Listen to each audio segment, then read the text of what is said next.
Hello guys, very happy Ash here, and I'm going to do a product review. Now this is, a Chub Greedy Pig cutlery set. Now when I bought my Kadak, I had to get a good cutlery set, you know, because me and Bill like a grub on the bank. So I'll just take you through some of the equipment that's inside it, and show you what it's like.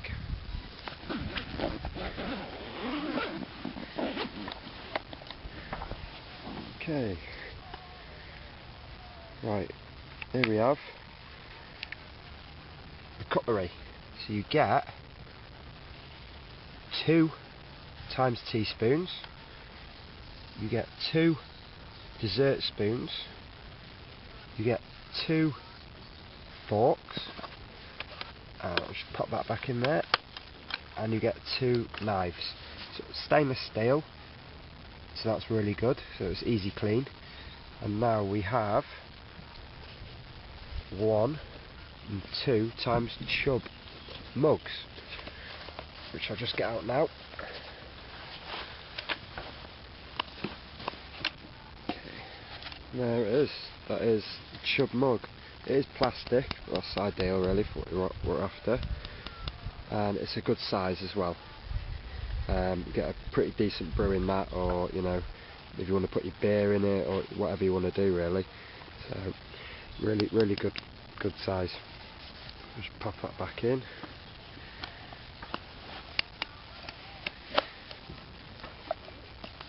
And it's got this like mesh netting as well to secure everything in, and obviously these cutlery bits have like really nice webbing, like a perfect size webbing you just slot your cutlery into.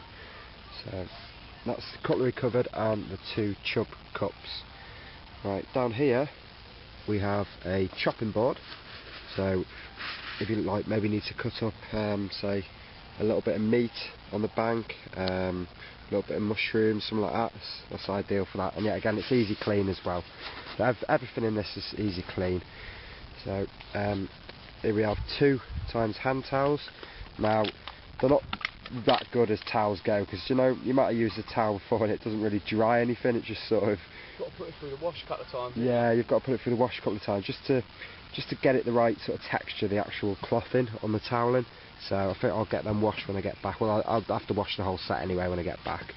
And then we have a corkscrew, stroke bottle opener, stroke knife.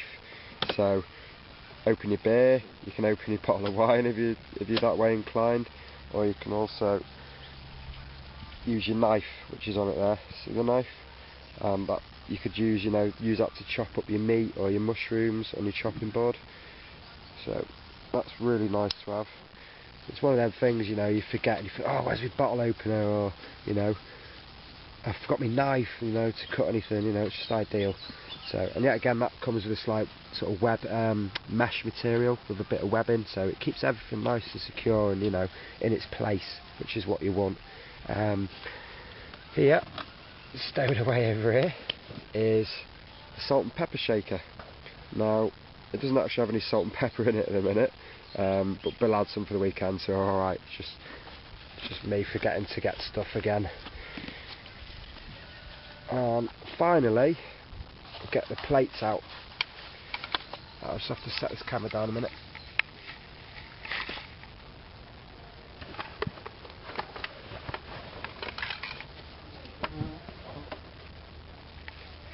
Okay, and these are the plates. Chub platter plates, I like to call them. They're really big, and me and Bill love a bit of grub. So, you know, there's nothing worse than having to either have less food because you've got smaller plates.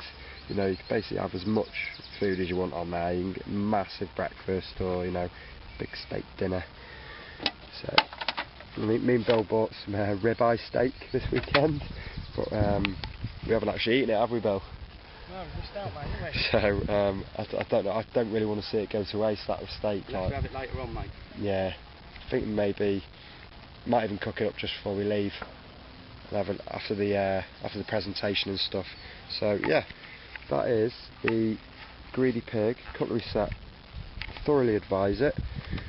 I paid, it's not the cheapest, but like I say, you do get a lot of bits and it is well put together. I paid $29.99 now. Yet again, like anything, you may well be able to get it cheaper out there somewhere, so have a look about if you are interested in it, or go and see if you can find it in tackle shop and, you know, open it up and have a look yourselves. So on that note, I am logging out, and I'll see you soon. Right, it's about 5:45 at night. We haven't had any more fish, but we've changed our tactics a bit. My left hand rod is now on the chod, and it's banged out right on the, I can point without, okay, right on the corner there, just of the inlet of that split in the island there. Ash has got 2 chods out, one's there by them reeds and one's just slightly left a bit here. There's a little gully there, and my right hand rod, which was my left hand rod, is in the same place. I haven't touched it. It's sort of like about 3 or 4 rod lengths off of that island there. Producing rod there. Yeah, that was the one that produced, and I don't want to move that. That's got put a lot of bait around that this morning. Bottom bait. We've got 3 rods out of 4 that are on the chod. Yeah. But we know it's a proven winner in here. That's right, and we have to get up in that gully. I went round for a walk around the lake the other side earlier. Spoke to the blokes around there, Paddy, and oh my God, there is so many fish in that gully there. There were just big dirty black shadows everywhere, and they're going to come out tonight. I think they're going to come out. The guys opposite us, they're trying to hammer it, but the fish just ain't having none of it. So hopefully, them hammering it into the water, they're trying every different tactic. He's going to push them out this side, and when they do, we've got some traps set. So we're hoping for a few pickups tonight. It's the second night usually of a match is the far more producing night, isn't it? Yeah. So we have got more faith tonight, and it's fishing right. You know, all the rigs are fishing right. We know they are. So a little bit different. We've got different sort of pop-ups on, similar size, sort of 10-12 mil, but with different sort of colours, flavours. So you know, it's mix and match in it. And I think that's sometimes that one day, you know, I might have 2 fish say, and then you adapt as you work as a team. So yeah, you adapt and overcome and try and capture as many fish as you possibly can. So I wouldn't see the point unless you know, when you fish the water a lot of times before, you know exactly what tactics work. I don't see the point of you working in a pair of using exactly the same tactics and sitting there all weekend and just slightly change them to like PVA bags or sticks, and you know, but use exactly the same boilies, same sizes and stuff like that, because it's not producing. Might not produce, and you can change a little bit, you know. And I think that's where it differs a little bit from fishing on your own, you know, trying to maximise your fish. Yeah. You're not bothered about the size of it for now, you're bothered about just getting a carp in the net. Yeah. And then, you know, and if something's working more than others, then you need to change, don't you? The thing that I like about when me and Ash fish, and for those of you watching who have like a permanent sort of like fishing bro who goes fishing with you all the time and what have you, is that we literally know what the other person wants to do, even down to sort of like earlier I wasn't getting the chod out far enough and I was reeling it in, and it's funny, like Ash would have a bit of PVA foam ready for me just to whack it on the thing, and then like we was doing a leader knot earlier and I had sort of like 2 bits of line in my hand, he had the other 2 bits wrapping around his teeth and tying them and stuff like that. And I think that if you can get a relationship with your fishing partner like that, it's awesome, do you know what I mean? It's really good, and you feel, when Ash turns around to me and says, I feel so confident now, and I go, do you know what, I really do as well. Or if at the same time, if I go, do you know what, mate, I don't think that's right, and he'll turn around to me and go, whereas I'd go, I don't think that's right, but I'll tell you what, I'll leave it. He'll go, get it in. If you ain't confident, get it in, and it sort of kind of like spur each other on to do stuff. What do you think, mate? Definitely, yeah. I mean, the thing is, when you fish for a weekend, or you know, even a day, sometimes you get like a routine going within your own sort of mind, that you get really positive phases and really negative phases. But the more I start fishing now is the sort of fact that I'm not getting fish in, it sort of spurs me on a little bit more, you know, and I get a bit down every now and again, but you've got to pick yourself up for it. I'm here to catch fish, and that is the only reason I'm here. Yeah. As well as the social, you know, and having a few drinks and stuff, but at the end of the day you're here to catch fish, and that's exactly why Carp Angler goes fishing, to catch fish. So, I mean, that might just be my perspective on it, but some people might just go out because they love watching birds, or they love what, you know, they just love the fresh air and stuff, and if they catch a fish, they catch a fish. But in my own mind, I just want to catch as many fish as I can. And you know, and I want to constantly be catching bigger fish. And I mean, in 20 years, I may get to a stage where there's not a bigger fish to catch in England, and that'd be an awesome achievement in itself, because you know, that'd be technically the lake record, wouldn't it? Or the biggest fish in England, say. But that's the ultimate aspiration, is to have the biggest fish or the most fish out of everyone else, and that's the match scenario which we're in, and that's what we're here to do. I think you need to just set your standards quite high, so that you can learn each time. Do you know what I mean? And you're like, do you know what I mean? Since fishing these army matches, we went for nearly 2 seasons without having a fish at every match. And it was so heartbreaking every time having to hand in that score sheet and say blank. Do you know what I mean? But now, the last 2 army matches I've fished, I've handed in a score sheet with something on. And it's really good, do you know what I mean, to just say, right, do you know what I mean, it's been hard because there's loads of people that blank. Do you know what I mean? These matches are not easy by anyone's standard.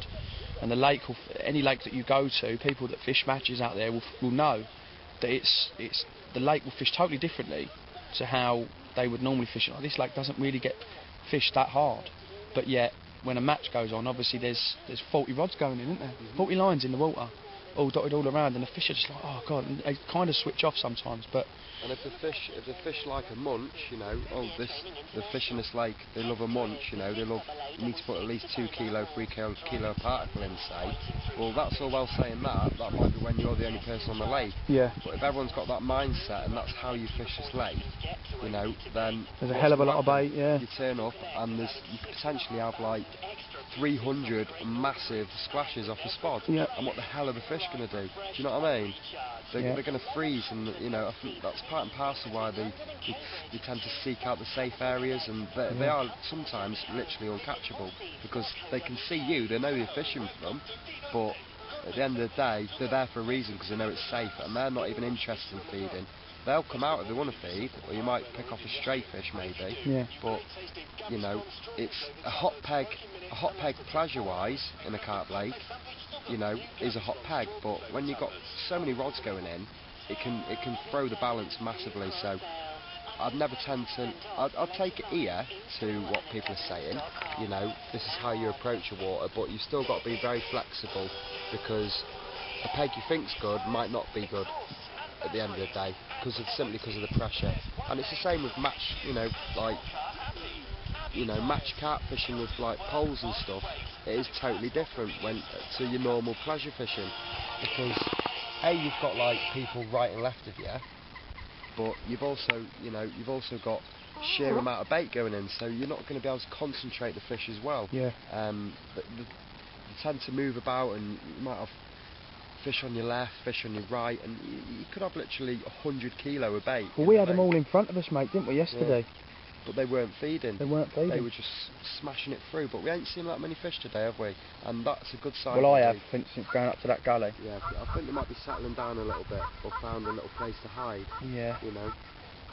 Hopefully they're going to come out there tonight and absolutely rip our rods off. I don't want any sleep tonight whatsoever. None. You know what I mean? No sleep. So what is it, 5:45 I said? About 6:30 I'm going to get some particle out on my right hand rod.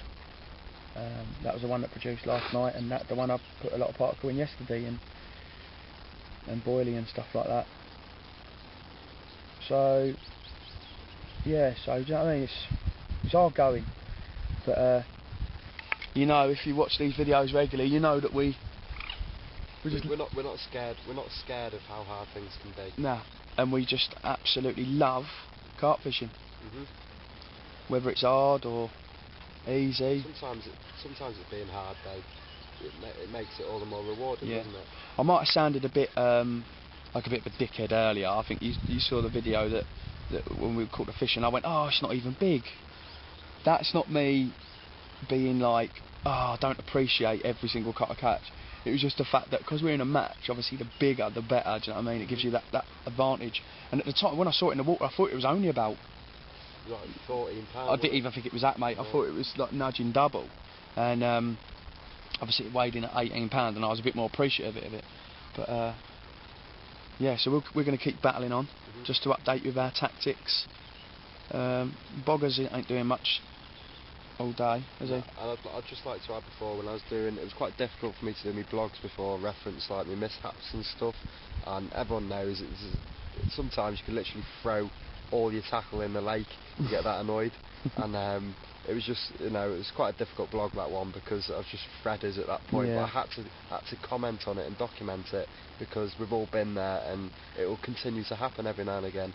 And I think hopefully you have a bit of humour about it, but that's carp fishing, isn't it? That's it. That is carp fishing.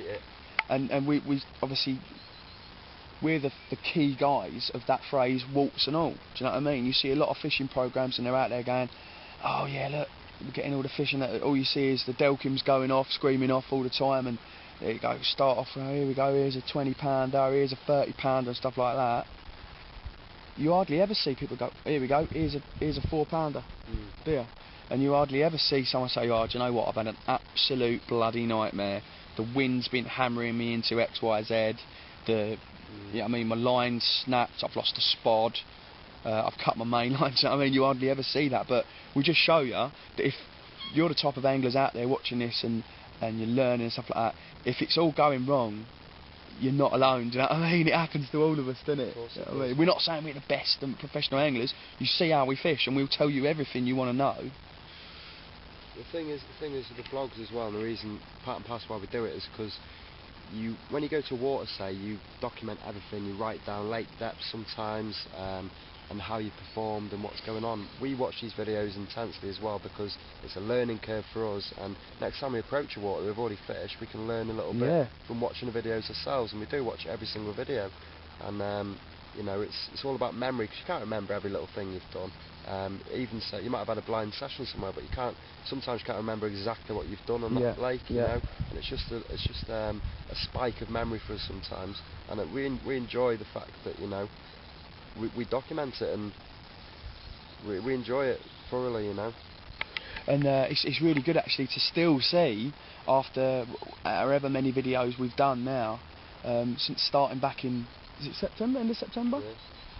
How much really good comments we've been getting from you guys, you know what I mean? And it's so brilliant to see, like, I mean, and even like when we met Ben round the corner there, and he said, oh mate, he says, I'm trying this thing that you've done, and I didn't know about this, and I'm trying to put it into my fishing, and I've had a few fish. Went up there earlier to see him, and he had the bag mix on the go, the clear bags and that, and he had called a scoop out, and he was sorting out like solid PVA bags, and he was saying, I learnt this from you, and I was like, that is brilliant. It's absolutely brilliant that people can take something away from the videos that we do and say, well, do you know, I might adapt that into my fishing, or I never knew that, or what have you. I'm sure I just saw a fish out there, Ash. You see that dark patch? Yeah. You see the dark bush? I just saw some shoulders come out there. Might have been a splash or something, I don't know. But yeah, so we'll keep you updated, and keep watching and keep fishing, alright? Right, just a quick one. Forgot to give it in the last blog actually. Just a point about lead sizes. I'm a bit wary of using massive leads on the rods and that. Obviously, I've only just started using them 3.5 pounds rods, and I've been very wary on using big leads like my past fishing, because I've never snapped a rod. I don't know anyone who has. Hang on a minute. Yeah, that's him. But I've snapped offline, and I've snapped without using a shock leader, etc., etc.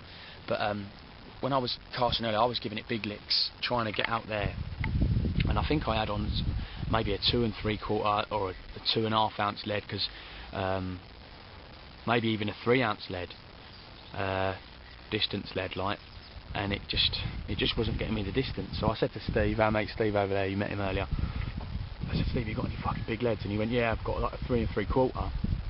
I said, that'll do, mate.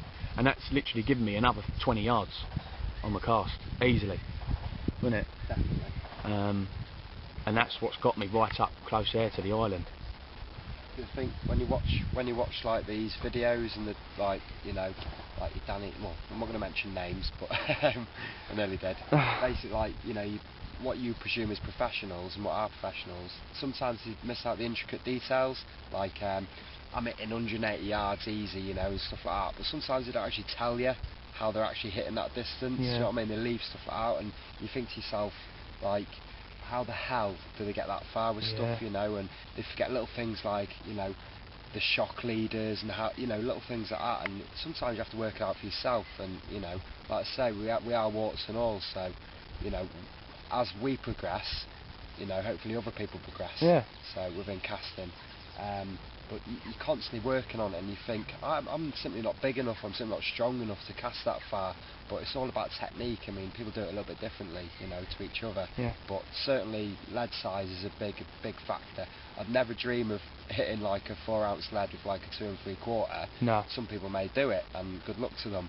But you wouldn't have the confidence to pound it out there, Yeah. you know.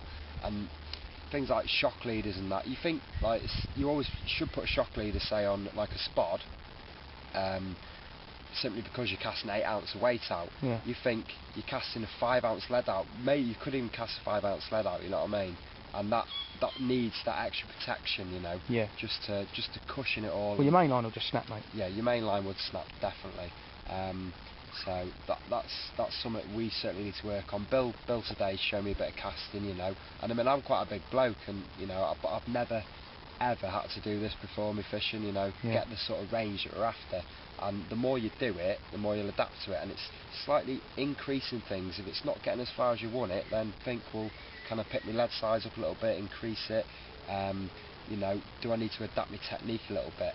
I mean, one day when we master it, maybe we'll give a few ideas on techniques, because we're far from experts in casting, are we, Bill? We've proved it. And we've proved it today, so hopefully you can sort of evolve and adapt with us as well, if you continue to sort of enjoy how we do things and how we're progressing. Yeah. So that's it, mate, for that one, casting. Alright, we'll keep you updated. Gordon.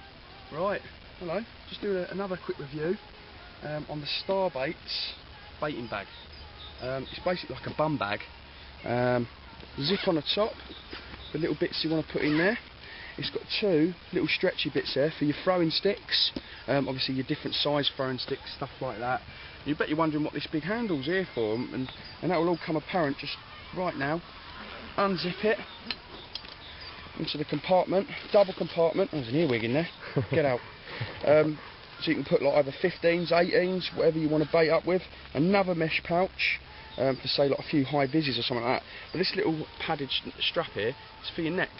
Put it over like that, keeps the box open. Now, obviously, you've got your thing in there. Throwing stick, straight away. You buy the thing, get your boilies. Gone. Straight, easy as that. Boom. Straight in there, so you don't have to be bending down or having in your pocket or do anything like that, messing up your clothes. You've got a baiting bag purposely made for it.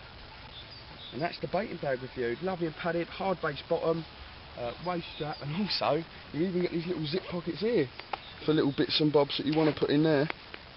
I don't know what you would put in there, maybe little tools, scissors, anything you want. Same as that side as well. Next thing is the Starbaits Expert TS Lite boilie stick, 20mm, okay? Is that maximum 20mm you can get in there? Maximum's 20mm in it. Very, very effective. I really like it. Solid, like plastic, light. It's quite cheap. Lovely, carpy green handle. Little bit of water in there just before you start sticking, and then, you know what I mean? You can hear that power. So you find it has like a sweet spot as well, you can hear the sweet spot in Yeah, it? you know when it's going, I mean, and you can adapt it as well. Sometimes the boilies will shoot up in the air, sometimes they'll go flat, but you know yourself how much you need to use it. I mean, we were getting, at full pelt with one hand, we was getting out to that island spot anyway yesterday.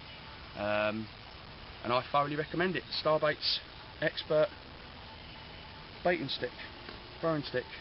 But now we're going to review, and I haven't used it, so we're going to turn the camera around for this bad boy. Right, this is the Osprey Air Stick, boilie throwing stick. Now, I did a fair bit of research on this, and there's a hell of a lot of technical development that went into it. It's a unique sort of design. Basically, it's got like, in fact, we'll start from the top to the bottom. Basically, it's got like, it's a curvature stick, so it's got like air looms as well in here. That's just to aid the air going through the air, basically. Less friction. Less friction, yeah. If you come down yet again, it's got these air looms in the side as well, these vents. That's yet again just to aid the friction. Come down here, and this is a load port. Now, you put your boilies in the top. You know, if you're used to it old-fashioned, you just keep doing that. But it's got this air port now in it, so you just drop your boilie in. Yeah, it's 20 mil. Again, this is maximum 20 mil. Drop your boilie in. It makes a strange sound, like when you get, it's like a, and it's almost like a metallic sound, because it's sort of like a tinny material. Yeah. And yet again, you can hear the sweet spot on it. Oh. I'm still learning it, but the first time I used it, I was like, because I thought I was going to find it really difficult. Obviously, I still splash a few in the margins, but everyone does that every now and again. It goes a bit long, but I'm really getting used to it now. And it's the more you get used to something, you know, it becomes your baby, you know, and no one else seems to like it, but you do, and you know that's just the way it works. Yeah. And you've got the lanyard, so obviously you can wrap that around your hand, and then you've got, you know, secure thread, and you know you're not going to throw it in the lake and you know, just lose it. That'd be just our luck, mate, wouldn't it? Yeah. There is cheaper on the market, and there is also more expensive. I think this was about $24.99 when I got it, but I'm happy that it's money well spent, you know. So I'm using it a lot more, you know, now because I'm fishing more range, and you know, just getting used to it. So I think I was at that island as well, you know, no problem. I had the odd one, you know, that sort of went absolutely miles, you know what I mean, and shot well past what I wanted. One thing I will say, I think just because the simple design, how it's designed, the curvature and that, it generates a hell of a lot of top spin. So what I would say is, if you're using like 15 mil boilies, anything like that, wet it every 5 or 6. Yeah. Get it wet, because it just literally hammers the top spin on them. Yeah. And the boilies will disintegrate mid-air, and you just end up with half boilies everywhere. 20 mil baits, they tend to be alright, but firmer, and they hold up a bit better. So I'd say just wet it every 10, and then, you know, just flick out. You know, your first one, it'll split, and then you know it's time to give it out. Before you put another boilie in, once you've wet it, I tend to just waft the water out a little bit, and then put another boilie in, because that first one, it just gets clogged with water. So you're basically just coating it, mate, isn't yeah, you? just tipping it with a bit of water, that extra bit of weight, and it aids the flight and reduces the top spin, and it's the top spin that causes the boilie to break down in midair. Yeah. So it just stops that. So definitely keep wetting it every sort of 5 to 6, I'd say, rule of thumb. Other than that, really happy with it. Definitely recommend it. Osprey Air Stick. It is a bright colour, but you know, it's not carpy green, but you're not going to lose it here. Yeah, you know what I mean? that's right, mate. So, and that's the end of the Osprey Air Stick test.